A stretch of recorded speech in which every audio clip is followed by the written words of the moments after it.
안녕하세요. 독자 아이메드 김상만입니다.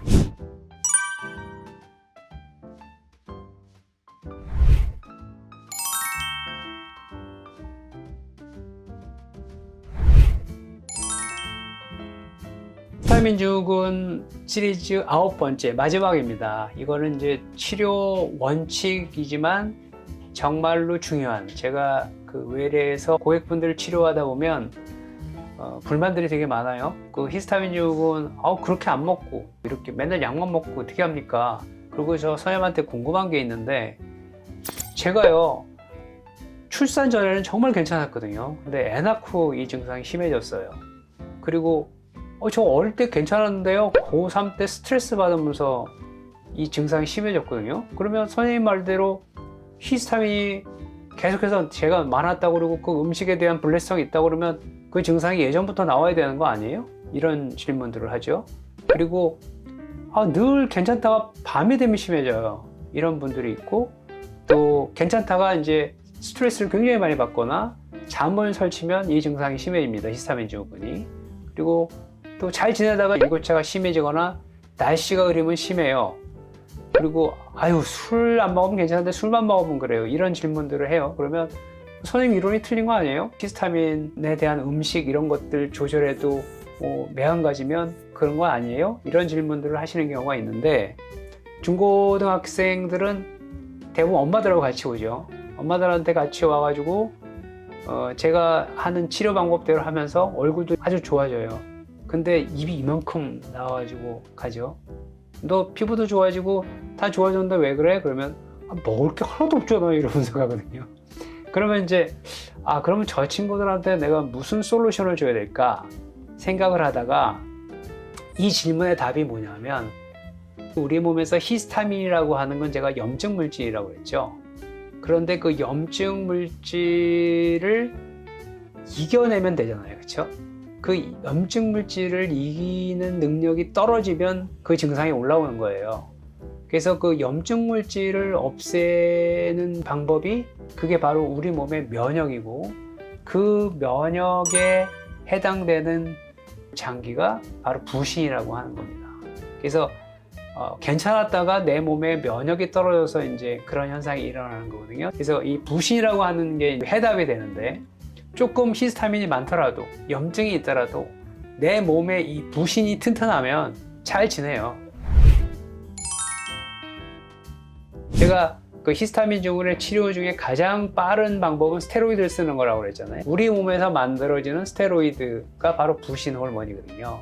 그래서 이 부신은 이 콩팥 위에 이렇게 붙어 있다고 해서 이걸 부신, 이게 삼각형처럼 이렇게 생겼어요. 이 부신의 작용이 여러 가지가 있어요. 그래서 이 부신은 이제 쪽을 우리가 수질이라고 그러고, 이 바깥쪽을 피질이라고 하는데, 이 그림을 보시면 피질의 속상대라고 하는 곳에서 이 콜티졸이라고 하는 이 콜티코스테로이드가 분비가 됩니다. 이 콜티코스테로이드가 하는 작용의 대표적인 게 항염증 효과예요.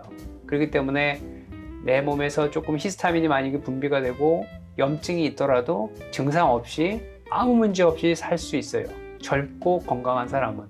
하지만 이 콜티졸이 어떤 원인에 의해서 분비가 안 되거나 과도하게 쓰는 걸 우리가 번아웃이라고 그러거든요.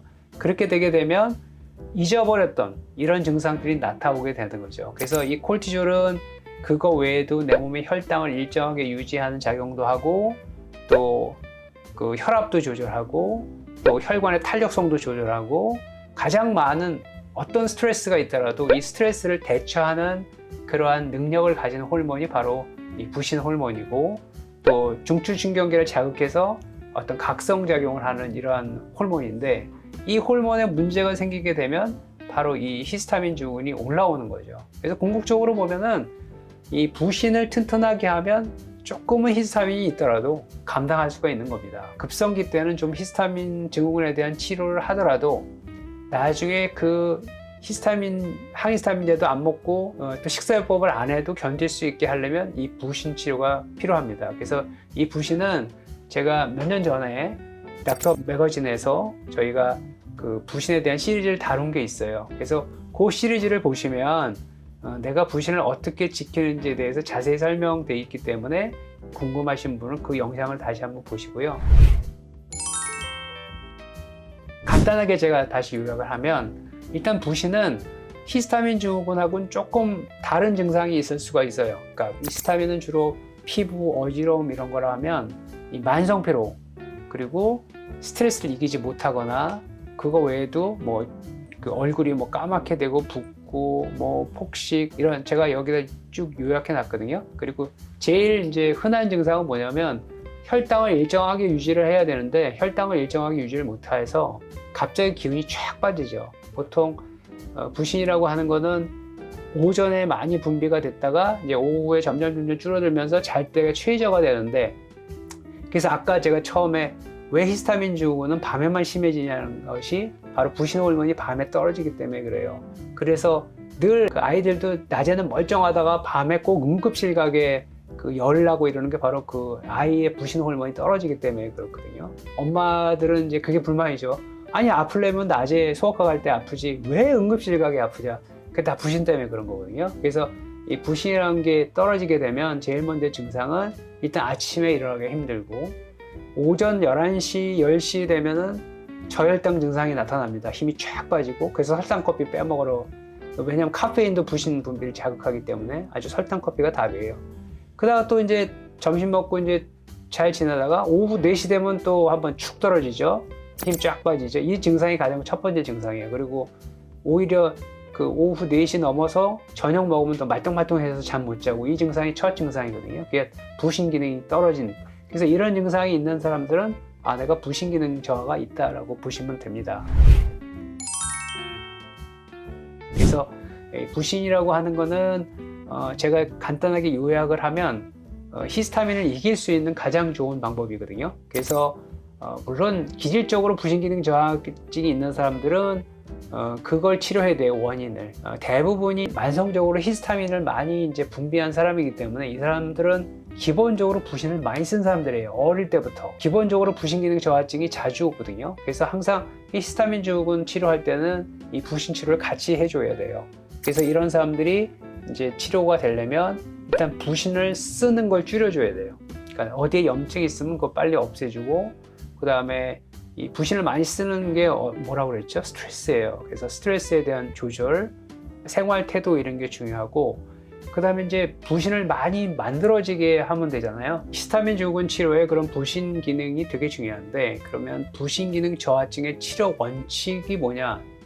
일단 첫 번째는 원인이 무엇인가에 따라서 치료 방법이 다릅니다. 첫 번째, 만약에 부신 기능 저하증이 기질적인 원인이 있을 수가 있어요. 그러니까 만약에 이 사람이 스테로이드를 남용을 해가지고 완전히 부신 기능이 없어졌다든가, 또는 그 부신이 감염이 돼서 그 부신이 파괴됐다든가, 또 이러한 그 원인에 의한 거는 이제 치료 방법이 부신을 이제 보급을 해주는 방법밖에 없어요. 그래서 그런 경우에는 이제 기질적인 부신 기능 저하증이라고 하고 굉장히 드물어요.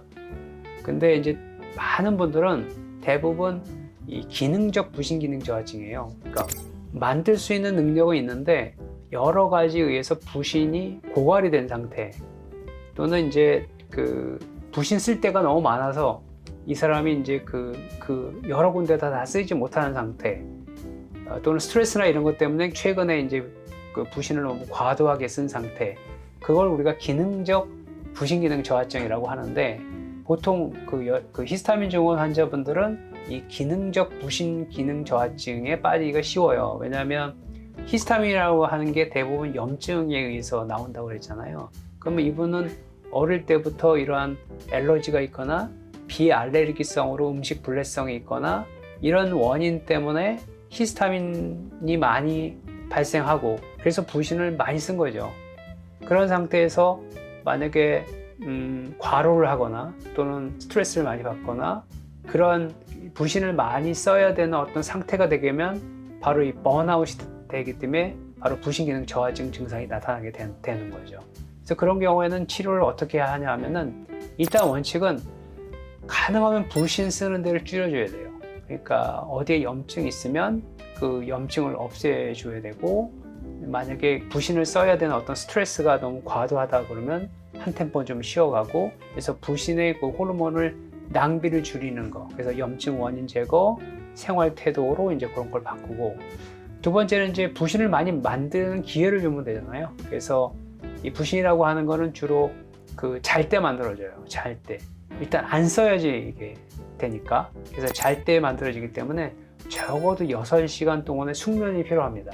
그래서 만약에 잠을 안 잔다고 하면 내가 필요한 부신을 못 만든다고 보면 돼요. 그리고 부신은 이게 호르몬이기 때문에 특히 콜레스테롤이라고 하는 호르몬에서 만들어져요. 그래서 너무 내가 콜레스테롤이 높다고 기름기 음식을 안 먹으면 이 부신이 안 만들어져요. 그래서 고기도 먹고 지방도 좋은 지방을 좀 먹어줘야지만 이게 만들어지고, 또는 그 콜레스테롤이 높다고 그 아주 고지혈증 약을 좀 세게 쓰면, 그래서 콜레스테롤을 너무 낮추면 이 부신이 안 만들어져요. 그래서 그런 약을 먹고 있다면 잠시 좀 중단하는 것도 답이고요.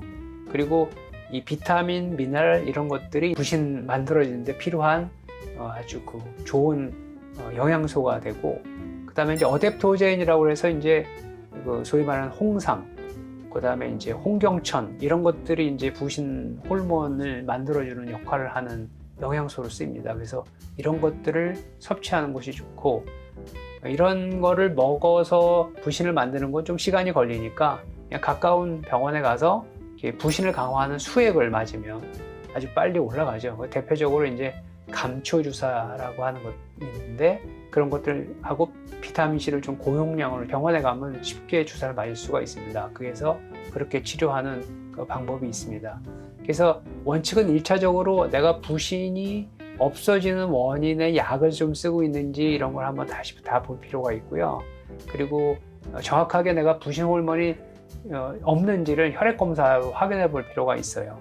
일단 치료 원칙이라고 하면 제가 이걸 항상 물탱크를 예를 드는데, 이 물탱크에 물이 충분히 차 있으면은 그냥 조금씩 공급하면 되는데, 만약에 이 물탱크가 나오는 이 수도꼭지 밑까지 떨어지게 되면 이거를 그냥 메꿔도 이 수도꼭지에 에어가 차기 때문에 잘 나오지가 않아요. 그래서 항상 이 수도꼭지까지 가지 않게 이 부신을 낭비하지 않거나 쓰지 않아야 되는 게 이제 치료 원칙이고, 항상 거기까지 가기 전에 보충을 해줘야 됩니다. 그래서 부신 사용을 줄이기 위해서 염증이 있거나 이런 걸 항상 치료를 하고, 또 부신을 많이 쓰는 일들이 있어요. 그게 이제 그 휴식 없이 일하는 거, 잠 안 자는 거, 그 다음에 저혈당이 자꾸 오는 거, 또 염분 그 짭짤한 거 안 먹는 거, 만나기 싫은 사람하고 만나는 거, 잔소리 듣는 거, 이런 것도 다 부신 쓰는 거예요. 그리고 술, 커피, 약물,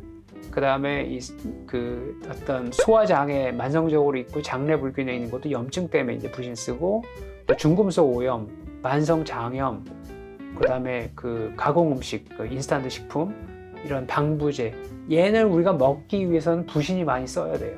이게 구멍이라고 보거든요. 그래서 부신을 만드는 것보다 이렇게 쓰지 않게 해주는 것이 훨씬 더 중요하다고 볼 수 있고요.